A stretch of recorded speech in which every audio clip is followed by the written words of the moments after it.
Hello and welcome to this channel जहाँ पर study कर रहे हैं क्लास 11 के मैथ्स की। और इस सीरीज के लास्ट वीडियो में हमने क्यूब रूट्स ऑफ इन्फिनिटी का डिस्कशन किया था और उस पर कुछ बेसिक क्वेश्चन भी सॉल्व किए थे।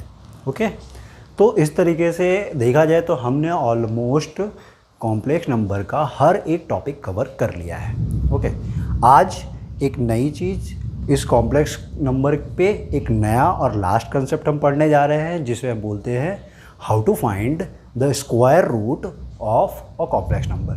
मतलब किसी कॉम्प्लेक्स नंबर का हम स्क्वायर रूट कैसे फाइंड करेंगे। ठीक है, तो उसे हम आज कुछ क्वेश्चंस के थ्रू ही समझने की कोशिश करेंगे।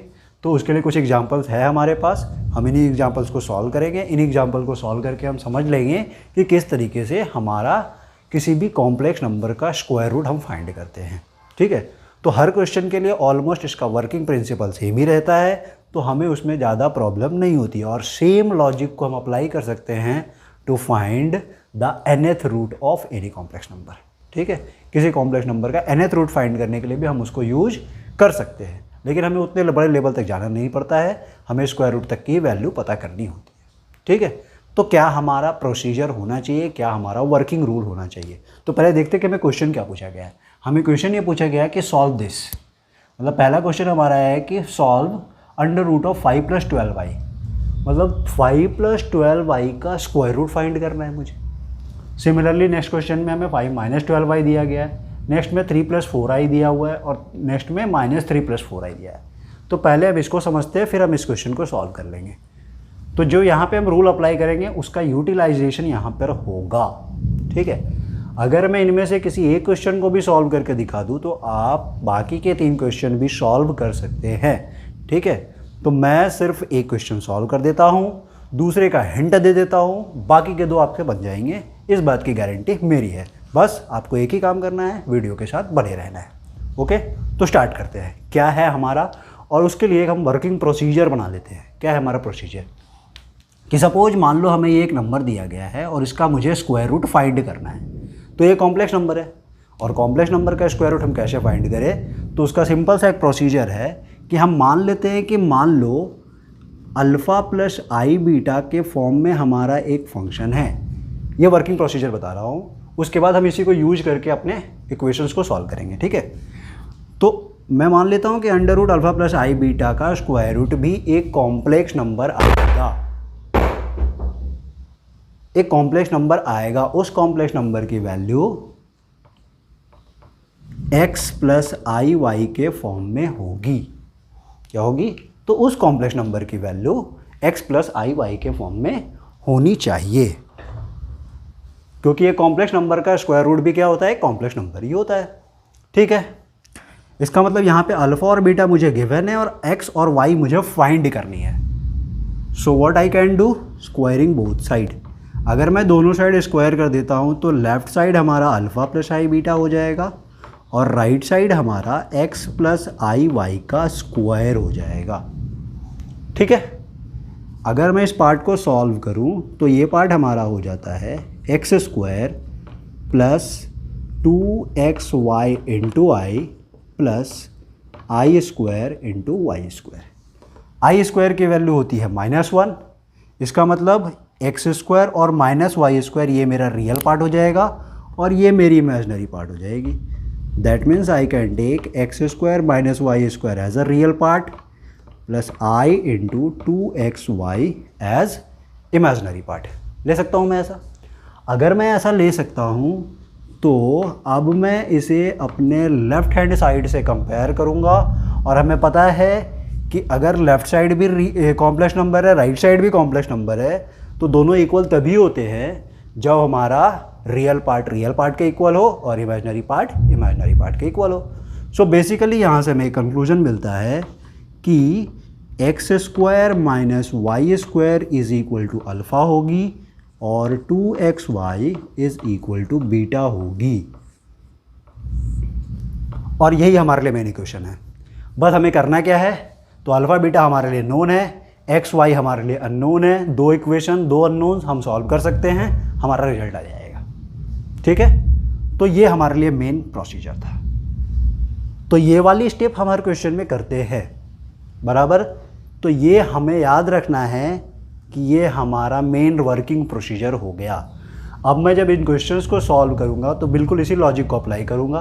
तो ये जो पोर्शन कैलकुलेशन का किया है, मैं ये पोर्शन कैलकुलेशन का ना करके मैं डायरेक्टली इस कंसेप्ट को यूज़ करूँगा। Okay, so let us start the question. तो पहला क्वेश्चन हमारा है कि अंडर रूट ऑफ 5 + 12i की वैल्यू कितनी होगी।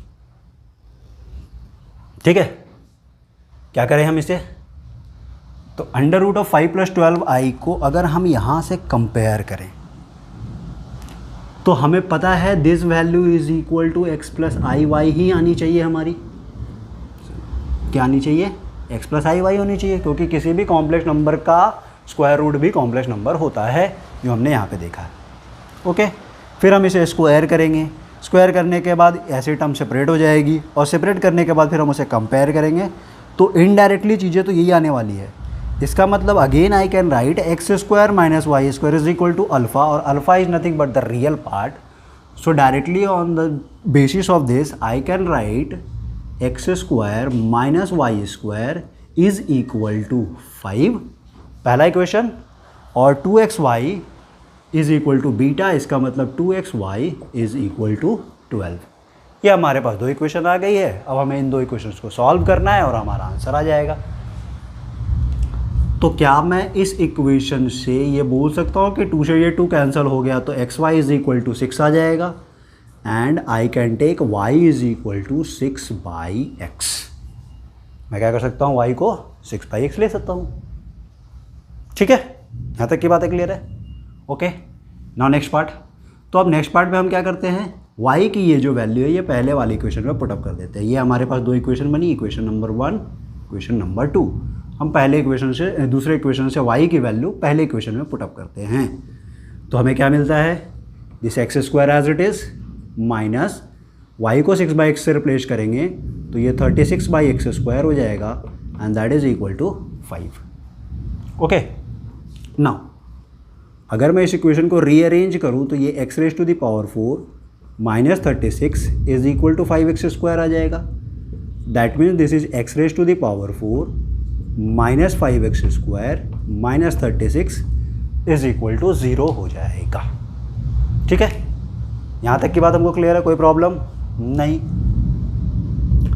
तो देखा जाए तो ये हमारे लिए क्या है, x² के फॉर्म में क्वाड्रेटिक है। अगर मैं थोड़ी देर के लिए x² को t मान लूँ तो क्या मैं इसे t² - 5t - 36 is equal to 0 ले सकता हूँ। यहाँ पे मैं क्या कर रहा हूँ, x² is equal to t मान रहा हूँ।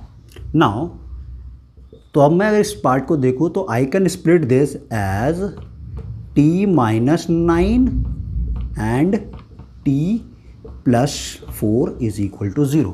Bye splitting the middle term quadratic equation को इस तरीके से हम सॉल्व करते हैं, ये आपको पता होना चाहिए, ये हम क्लास 10 में पढ़ चुके हैं।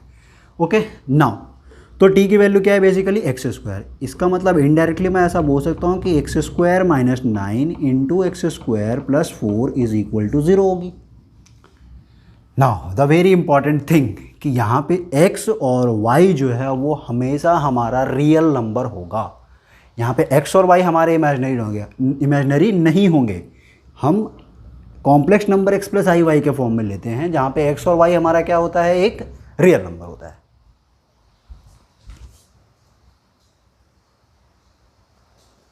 ठीक है,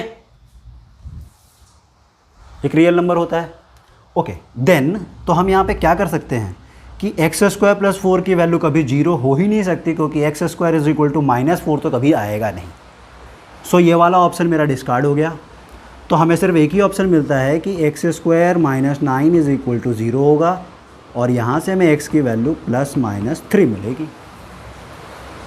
सो x इज इक्वल टू +-3 मिल चुका है हमको। जब हम x इज इक्वल टू +3 अपनी इस इक्वेशन में पुटअप करते हैं तो मेरे y की वैल्यू 2 आ जाएगी, और x is equal to -3 put करेंगे तो y की वैल्यू -2 आ जाएगी। So on that basis y is equal to +2 और -2 होगा। तो हम क्या देख रहे हैं कि x की वैल्यू +-3 और y की वैल्यू +-2 आ रही है। क्या ये पूरे के पूरे हमारे सॉल्यूशन में आएंगे? तो नहीं। अब हमारे लिए थोड़ा सा ये वाला केस इम्पॉर्टेंट हो जाता है।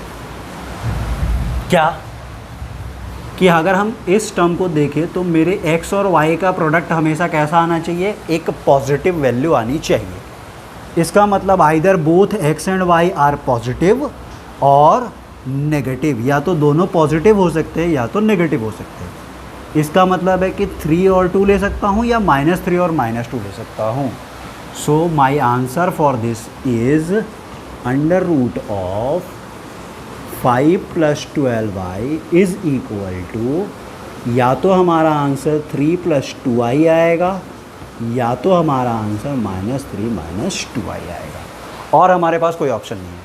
हम +3 और -2 नहीं ले सकते हैं, हम -3 और +2 भी नहीं ले सकते हैं।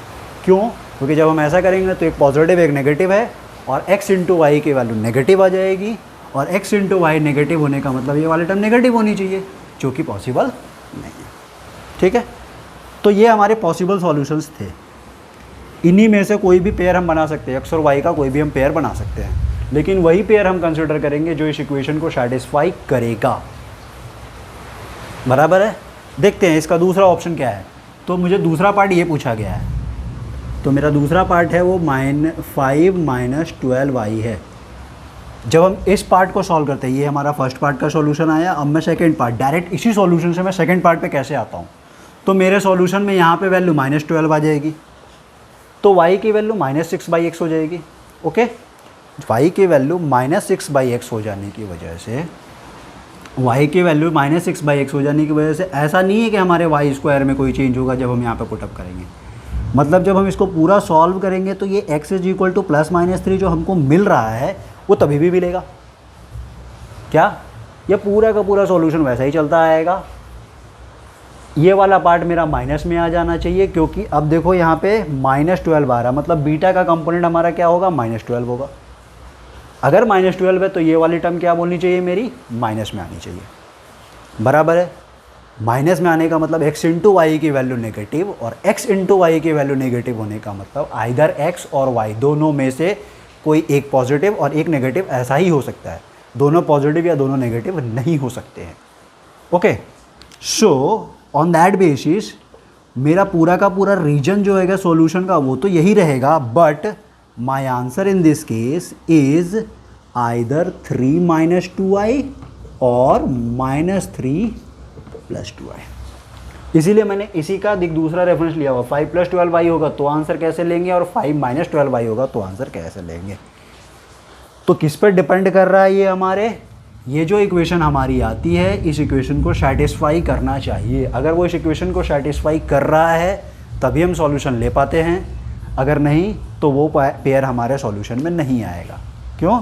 तो यहाँ से हम 4 पेयर फॉर्म कर सकते थे। यार एक बात समझना है हमें कि 3 का 2 के साथ, 3 का -2 के साथ, -3 का 2 के साथ और -3 का -2 के साथ भी ले सकते हैं हम। ठीक है, तो पेयर्स हमको ऐसे बनाने हैं और उन पेयर्स में से जो भी पॉसिबल केस है वो हमारा रिजल्ट हो जाएगा।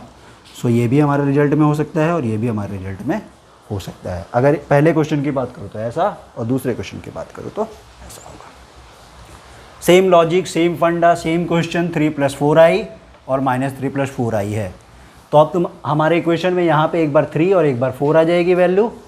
जब इस पार्ट को करेंगे तो यहाँ पे -3 और -4 आ जाएगी वैल्यू। हम देखेंगे उनको इंटरचेंज करके पोजीशन, तो ये आपसे आई थिंक सॉल्व हो जाना चाहिए। बहुत बड़ी डील नहीं है, प्रोसीजर वही है। हम इस प्रोसीजर को फॉलो करके ये इक्वेशन मिलती है तो अल्फ़ा बीटा हम डायरेक्टली आइडेंटिफाई कर लेते हैं और अपना इक्वेशन बना लेते हैं। बराबर है। उस इक्वेशन में से सेकंड से हम y की वैल्यू x के टर्म में कंसिडर कर लेंगे और उसको पहले वाली इक्वेशन में पुटअप कर देंगे, और अगेन हम पूरा सॉल्यूशन सॉल्व करके x की वैल्यू मिल जाती है हमें। उस x की वैल्यू को वापस से हम इस इक्वेशन में पुट कर देंगे तो हमें y की वैल्यू मिल जाती है। जो हमारे इस इक्वेशन को सेटिस्फाई कर रहा होगा पेयर, हम उस पेयर को कंसिडर कर लेंगे, हमारा रिजल्ट आ जाएगा। ठीक है, सो दिस इज़ योर सॉल्यूशन। तो आई थिंक अब थर्ड और फोर्थ भी आपसे हो जाना चाहिए। ठीक है, आप ट्राई करें, बिल्कुल हो जाएगा। अगर नहीं होगा आप कमेंट सेक्शन में बस एक कमेंट डाल दीजिए कि आपसे क्वेश्चन नहीं बना है, मैं उसका सॉल्यूशन आपको वहाँ पर प्रोवाइड कर दूँगा। ओके, ठीक है। Now comes to question number 2। हमें बोला है फाइंड z की वैल्यू हमें फाइंड करनी है। जब हमें इक्वेशन कैसा दिया है, z² plus -3 + 2i into z minus is equal to -5 + 5y। तो हमें दिख रहा है कि ये क्वाड्रेटिक इक्वेशन है कॉम्प्लेक्स नंबर का। तो कॉम्प्लेक्स नंबर के क्वाड्रेटिक इक्वेशन को हम कॉम्प्लेक्स नंबर की तरीके से सॉल्व करेंगे। चलो आ जाते हैं हम अपने क्वेश्चन नंबर 2 में, मतलब इस वाले क्वेश्चन की बात कर रहा हूँ। ठीक है, तो पहले क्वेश्चन जो है उसे हम नोट डाउन कर लेते हैं कि Z square plus -3 + 2i into Z, और इस पार्ट को भी उधर लेके शिफ्ट कर दिया तो ये बन गया हमारा माइनस हो जाएगा, तो मैं इसे +5 - 5i कंसिडर कर लेता हूँ इज इक्वल टू 0। ठीक है, ऐसा कर सकते हैं हम कंसिडर, बिल्कुल कर सकते हैं। नाउ तो ये हमें दिख रहा है एक quadratic equation in terms of Z. तो हम जेड की वैल्यू फाइंड कैसे करते हैं? तो फॉर्मूला है हमारा -b, इसका मतलब -3 + 2i प्लस -b², इसका मतलब √ दिस टर्म का स्क्वायर, मतलब -3 + 2i का स्क्वायर -4 इंटू a की वैल्यू 1 है और c की वैल्यू ये है, मतलब 5 - 5i and whole divided by 2a, इसका मतलब 2 आ जाएगा। ठीक है, नाउ सी इस पार्ट को सॉल्व करेंगे तो ये हमारा आ जाएगा 3 - 2i, माइनस को अंदर मल्टीप्लाई कर दिया, प्लस माइनस। जब हम इस स्क्वायर को सॉल्व करेंगे तो फिर से देखो ये इक्वेशन है, उसका स्क्वायर इस फॉर्मेट में आता है, इसका मतलब x² - y² का फॉर्मेट होगा।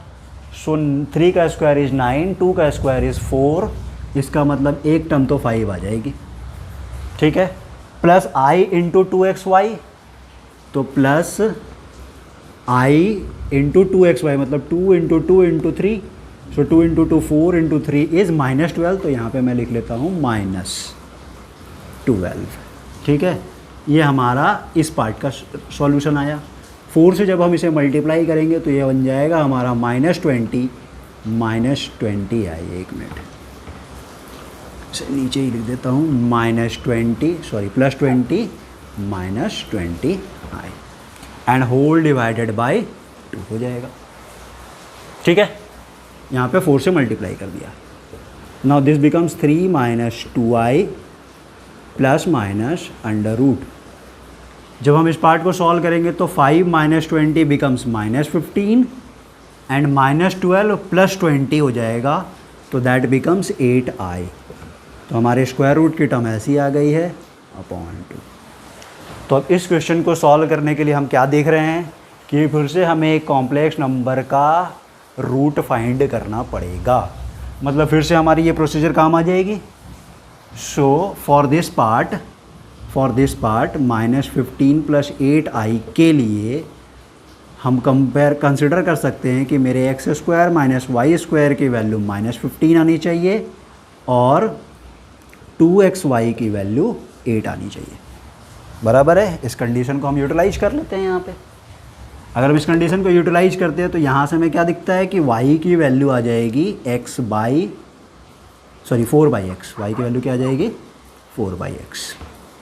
ये 2 कैंसिल हो जाएगा, 4 ऊपर रह गया, और इस y = 4/x को हम यहाँ पे पुटअप कर लेते हैं। So this becomes x² - 4/x का whole square is equal to -15। जब हम इसे एक बार और सॉल्व करेंगे तो ये मिलता है हमें x² - 16 x² is equal to -15। जब हम इसे एलसीएम लेकर क्रॉस मल्टीप्लाई करके सॉल्व करेंगे तो ये हमें x⁴ -15x² होगा, उसे हम राइट हैंड साइड में शिफ्ट कर देंगे तो +15x² हो जाएगा एंड -16 इज इक्वल टू 0। बस सेम प्रोसेस जो यहाँ पे अप्लाई किया था वही प्रोसेस हम यहाँ पे भी अप्लाई कर रहे हैं, तो कोई नई चीज़ नहीं है। देन तो क्या मिलेगा हमको? तो हम देखते हैं कि ये वाला टर्म हमारा ब्रेक हो जाता है कुछ x² + 16 और x² - 1 इज इक्वल टू 0 में। ना अगेन क्योंकि x और y हमारे रियल हैं तो x² + 16 तो हमारा 0 हो नहीं सकता है, तो इसका मतलब इसे 0 होना पड़ेगा। सो x की वैल्यू या तो हमारी +1 होगी या तो हमारी -1 होगी। So this implies that x is equal to either +-1 होगा। x is equal to +-1 put करेंगे तो +1 पुट करने पे +4 और -1 पुट करने पे -4, तो y की वैल्यू भी ±4 आएगी। इसका मतलब है कि इस पार्ट को हम क्या कर सकते हैं, तो इस पार्ट को हम, इसका मतलब है कि z, यहाँ पर थोड़ा सा कलर चेंज कर देता हूँ मैं पेन का ताकि हमको समझ में आ जाए कि हम क्या करने वाले हैं। सो ये जो z हम फाइंड कर रहे थे, that z is equal to 3 - 2i plus minus under root of ±1 and +4i upon 2 हो जाएगा। जब ये प्लस तो ये भी प्लस, जब ये माइनस तो ये भी माइनस, ऐसा होना चाहिए। ठीक है, इनको सिंप्लीफाई कर लेते हैं।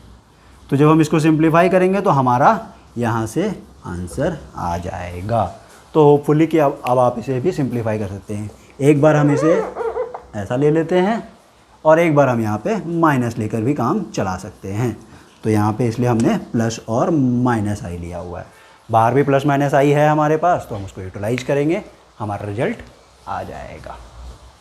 Okay, so this is the case how to find square root of a complex number. बहुत ही सिंपल और आसान प्रोसेस है, बस हम उसे अच्छे तरीके से फॉलो करेंगे। ठीक है, सो अगर आपको आज का ये वीडियो पसंद आया हो तो प्लीज़ वीडियो को लाइक कर दीजिए, चैनल को सब्सक्राइब कर दीजिए और अपने दोस्तों को शेयर करें। अपने दोस्तों को शेयर करें ताकि अभी हम आगे आने वाले सेशन में जो नए चैप्टर स्टार्ट करने वाले, क्योंकि आज हमारा समझ लो एक तरीके से कॉम्प्लेक्स ऑलमोस्ट ओवर हो गया है। अब अगर आपको इससे रिलेटेड किसी भी टॉपिक या किसी भी क्वेश्चन में प्रॉब्लम है तो आप उसे कमेंट सेक्शन में कमेंट कर दीजिए, या कोई पर्टिकुलर टॉपिक आपको समझना है तो उसके बारे में भी लिखें। मैं आपके लिए नया वीडियो बना के लाऊंगा। ठीक है, अदरवाइज अगले वीडियो से हम किसी नए चैप्टर की तरफ प्रोसीड करेंगे। Thank you.